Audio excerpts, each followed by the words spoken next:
madilim talaga guys. So, alas 2 na.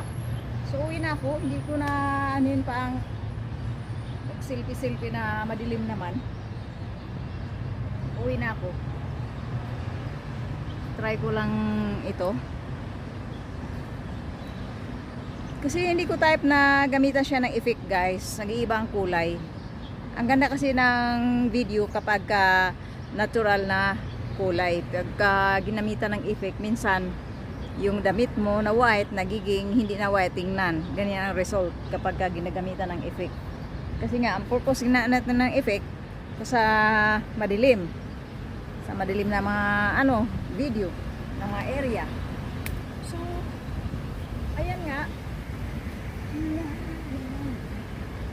Try ko pala dito. Try ko pala diyan.